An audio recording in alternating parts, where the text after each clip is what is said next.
Pada waktu dia keluar dari sarangnya sudah mulai belajar terbang, tiba-tiba dia menengok ke atas, dia melihat ada burung Raja Wali yang terbang tinggi, gagah perkasa. Dia bilang sama saudara angkatnya, nanti kalau besar saya pengen menjadi burung yang bisa terbang tinggi, gagah perkasa. Semua bilang, jangan mimpi kau. Kita ini anak ayam hutan. Ayam hutan tuh paling tinggi 2 meter terbangnya. Sedangkan Raja Wali bisa membumbung tinggi tanpa mengepakkan sayapnya karena dia bisa bermain dengan badai. Jangan harap, dia tersinggung. Dia lapor sama mama angkatnya. Mama, saya pengen terbang seperti burung yang tinggi itu. Tetapi saudara-saudara bilang, saya ini anak ayam hutan tidak akan pernah terbang tinggi. Dan dia percaya. Karena dia percaya, apa yang dikatakan oleh saudara-saudaranya, sampai mati dia tidak pernah terbang tinggi. Padahal dia punya kesempatan bisa terbang tinggi. Jadi waspadai otak saudara. Waspadai cara berpikir saudara. Tadi saudara diciptakan oleh Tuhan yang maha baik sebagai ciptaan yang sungguh amat baik. Maka kondisikan pikirmu atau kondisikan cara berpikirmu untuk bisa menerima semua yang terbaik. Anda punya hak untuk menerima semua yang terbaik dari Tuhan. Amin. Haleluya. Tengok teman saudara bilang, kamu berhak menerima yang terbaik dari Tuhan. Ini yang nonton-nonton ini saudara-saudara yang selama ini minder, tidak berani, tidak punya rasa percaya diri. Kalau ketemu orang belum apa-apa sudah merasa rendah diri. Tolong dicek, itu semua datangnya dari cara berpikir. Anda berpikir tidak berharga. Saya ini pecundang Pak, saya sering gagal, saya orang berdosa. Kita diciptakan, dilahirkan kembali oleh Kristus melalui kuasa darahnya yang mahal. Maka kita berhak, saudara-saudara, untuk menikmati semua yang terbaik yang Tuhan berikan dalam kehidupan ini. Amin. Haleluya. Nah, jadi yang pertama siapa yang menciptakan, kemudian dikerjakan kembali gunanya untuk apa. Yang ketiga apa tadi? Ditaruh di mana? Jadi saudara-saudara, saya bisa melihat betapa luar biasanya nilai diri Anda ketika kita memahami kenapa Tuhan menaruh Anda di gereja. Kenapa Tuhan melahirkan Anda dalam keluarga Allah. Karena di sanalah Anda menemukan kembali nilai diri Anda. Di sana ada kasih, di sana ada penerimaan, di sana ada penghargaan, di sana ada rasa aman, disitulah Anda akan bertumbuh menjadi pribadi yang baik. Maka saudara-saudara, dalam hidup ini tidak ada istilah kebetulan. Amin. Tidak kebetulan saudara masuk di Mercy Indonesia. Tidak kebetulan. Tidak ada istilah kebetulan. Saudara-saudara, saya mendapatkan kesaksian yang luar biasa dari teman-teman, terutama di Sumba. Jadi saya khotbah di gereja GBI Kota dan ketemu dengan beberapa pengusaha dan mereka punya cara pandang yang luar biasa terhadap Mercy ini. Mereka bilang, Mercy ini banyak duitnya. Apalagi Mercy peduli bangun gereja di mana-mana. Jadi kesannya panti Mercy ini panti yang kaya raya. Padahal saya lihat kemarin busanya udah tipis tuh anak-anak tuh. Ya kan? Kasur busanya itu sudah ada yang lubang-lubang. Saya lihat, aduh ini perlu ditolong. Nah, nilai Anda di mana menentukan penghargaan. Ya kan? Saya tanya anak-anak dari Pokuatu yang sudah tinggal di panti Mercy, senangnya bukan main. Ada satu namanya Alex. Alex ini senyum ke sana kemari, kemudian bapaknya Alex itu yang saya lupa namanya, Pak siapa itu, yang tangannya kena lepra. Saya tanya, Alex kamu senang di sini? Senang Bapak. Dia bilang, apa yang buat kamu senang di sini? Makan. Wah, saudara tahu yang dari Mercy pakai buat tahu. Kalau makan saudara itu kayak gunung. Saya tanya, kamu di kampung makan apa? Ubi. Ya kan? Nah di panti ada ayam, ada sayur, ada ikan, kadang-kadang wah mereka senang. Saya tanya, kalau kamu diajak pulang untuk tinggal kembali di Pokuatu mau tidak? Tidak mau dia. Dia mau tinggal di Mercy. Karena di situ dia menerima kasih sayang, dia menerima penghargaan, dia menerima perawatan yang baik. Jadi Anda harus membuat keputusan mau ada di mana. Karena itu menentukan nilai saudara. Amin. Haleluya. Jadi saudara-saudara, saya mau mengatakan kepada Anda, tentukan pilihanmu, jangan berada di tempat itu yang akan mendowngrade nilai Anda. Saya mau mengatakan ini karena misalkan aja Anda dikasih kesempatan tiap hari untuk hanya membawakan kopernya Pak Jokowi kemana-mana. Sama kalau saudara suruh bawa tasnya preman misalkan. Cara orang menilai jadi beda. Iya kan? Saudara, kalau saudara tiap hari bawa kopernya Pak Jokowi, tasnya Pak Jokowi, saudara pasti akan bisa duduk di pesawat, ya kan? Pesawat pribadi atau saudara diperahkan luar biasa. Tapi kalau saudara tiap hari bawa tasnya rentenir, yang suka nagih di pasar itu akan ceritanya jadi beda. Jadi putuskan Anda menempatkan diri di tempat di mana nilai diri Anda akan naik. Amin. Maka Rasul Paulus atau kitab Mazmur, kitab Amsal memberikan nasihat kepada kita, bergaulah dengan orang yang memberikan nilai plus dalam hidup saudara. Jangan bergaul dengan orang-orang yang sudah merasa dirinya tidak baik, ngomongannya tidak baik, kelakuannya tidak baik, yang akhirnya membuat Anda menjadi tidak baik. Amin. Yang keempat, siapa yang memiliki Anda? Menentukan nilai Anda. Ya kan? Ini baju ini milik saya. Baju yang sama, motif yang sama, harga belinya sama, dimiliki oleh David Beckham. Kemudian dilelang, sama-sama baju saya dilelang, bajunya David Beckham dilelang, sama bajunya, harga belinya sama. Harganya bagaimana? Kira-kira yang David Beckham bisa laku berapa? Bisa miliaran. Itu sepatu bekasnya Pele atau bekasnya Maradona itu bisa dilelang miliaran. Sepatu yang sama. Dulu dipakai untuk main sama dengan teman-temannya. Nilainya jadi beda karena apa? Pemiliknya berbeda. Kita ini adalah umat kepunyaan Allah, bangsa yang kudus, imamat rajani.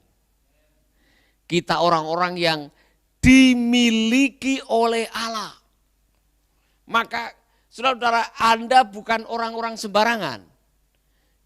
Maka kalau saudara mempercayai saya ini buatan Allah diciptakan dalam Kristus Yesus sebagai ciptaan yang sungguh amat baik, harusnya Anda tidak ada masalah dengan rasa rendah diri. Katakan amin. Amin. Jadi saya mau mengatakan kepada Anda, cara terbaik untuk memperbaiki diri adalah memperbaiki harga diri saudara dengan apa? Memiliki nilai diri yang baik. Karena apa? Your self-image always consistent with your self-performance. Saya ulangi lagi. Cara Anda memandang diri selalu konsisten dengan perilaku Anda setiap hari. Kalau Anda sudah percaya diri, maka tidak akan kesulitan dipercayai oleh orang lain. Orang akan percaya kepada orang yang percaya diri. Kalau Anda sendiri sudah tidak yakin, tidak percaya dengan dirimu sendiri, jangan harap engkau dipercaya orang. Saudara interview pekerjaan. Roni, mengapa kamu memilih pekerjaan ini? Tidak tahu Bapak. Berapa gajimu yang kamu inginkan? Ya terserah Bapak sah. Dari jawaban itu, orang sudah dapat kesan, ini orang tidak punya keyakinan diri. Saudara, jangan pernah mempekerjakan orang yang tidak punya keyakinan diri, karena Anda yang akan susah. Yang kedua, jangan menikahi orang yang tidak punya keyakinan diri juga, karena dia akan bikin susah saudara. Kenapa kamu menikahi saya? Tanya. Kenapa kamu suka sama saya? Apa visi hidup kamu? Kalau selalu menjawab tidak tahu, ini mungkin saya tidak tahu kenapa saya bisa suka sama kamu juga. Ditanya, nak tujuan hidupmu apa sebagai suami nanti? Iya mengalir sah. Kita ikut Tuhan apa rencana Tuhan? Nah, rencana Tuhan, talenta kamu apa, tujuan hidup kamu apa, visi kamu apa, tidak tahu. Saudara-saudara saya pastikan jangan nikahi orang macam gitu. Amin. Haleluya. Jadi tentukanlah nilai dirimu dengan cara meyakini siapa yang menciptakan Anda, meyakini tujuan Anda apa untuk diciptakan, nilai kegunaan, kemudian Anda ada di mana. Tempatkanlah dirimu di tempat di mana orang-orang di sekitarmu memberikan nilai plus, menghargai Anda, dan Anda milik siapa. Dengan cara seperti itu saudara, saudara akan menjadi orang-orang yang luar biasa setiap hari. Amin. Jadi Pak David dengan Ibu Sharon, sama dengan Pak Tom, dengan Bethany, memberikan nilai plus cara kita melayani orang. Bagaimana kita menyambut mereka, bagaimana kita memperlakukan mereka, bagaimana kita menjalankan. Mereka kagum bahwa kita well organized. Walaupun kita sadar masih ada kekurangan-kekurangan. Saya tanya, apa kekurangan kita? Saya tanya kepada tamu kita Pak David dengan Ibu Sharon, apa kekurangan kita sehingga menjadi lebih baik di kemudian hari? Dia bilang tidak ada kekurangan. Bagus sekali, lebih daripada apa yang kami harapkan.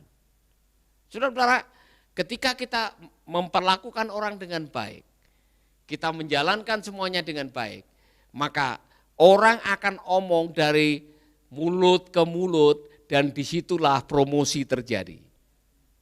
Amin. Haleluya. Aplikasinya apa? Saudara-saudara yang punya masalah rendah diri, bereskan sekarang.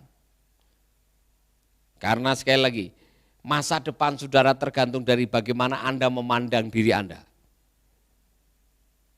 Ada yang pernah gagal angkat tangan?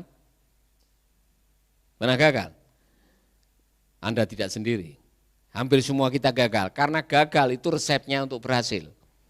Hampir semua orang yang berhasil lewat kegagalan. Jadi gagal itu normal, bilang sama teman saudara, gagal itu normal. Gagal terus yang tidak normal. Ya kan? Kita gagal itu biasa.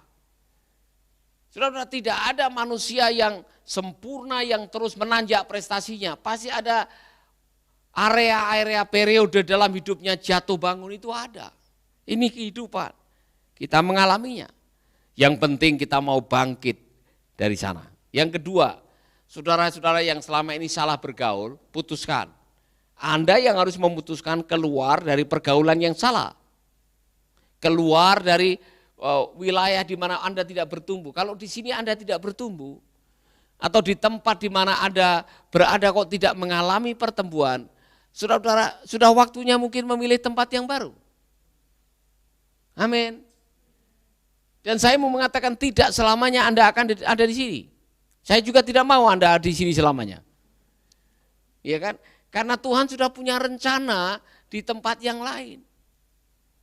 Jadi contoh ini yang dari Sumba, kita mau menghidupkan kembali radio yang ada di Sumba. Maka selama berada di sini, belajarlah bagaimana menjalankan radio supaya bisa menjadi maksimal. Amin.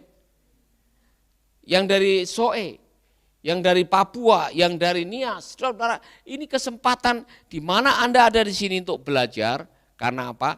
Nanti Tuhan akan memakai saudara di tempat-tempat yang lain. Haleluya. Dan yang terakhir, yakinilah siapa yang memiliki Anda. Tadi sudah saya sebutkan. Dengan memahami itu, saudara-saudara, saya mengharapkan kita menjadi orang-orang yang kemanapun kita pergi, kita punya rasa percaya diri, tidak takut menghadapi tantangan, kita berani menghadapi kesulitan, tidak takut dengan orang, tidak takut gagal. Karena apa? Tuhan akan menolong kita. Amin. Mari kita berdiri bersama-sama. Saya mau menyapa saudara-saudara yang sudah nonton, yang selama ini mengikuti Making Life Better. Saya mau mengatakan kepada Anda, pelajaran ini penting sekali. Nilai diri Anda menentukan keberhasilan dan kebahagiaan hidup Anda. Kalau Anda sudah tidak percaya diri, Anda harus kembali datang kepada Tuhan. Konsep yang salah Anda lepas, jangan punya mentalitas ayam jantan, milikilah mentalitas burung Raja Wali. Kita diciptakan oleh Tuhan yang maha baik, sebagai ciptaan yang sungguh amat baik, kita berhak menerima semua yang terbaik. Dan sudah mengatakan Pak Paulus, saya bertobat. Saya mau datang kepada Tuhan membaharui cara saya berpikir.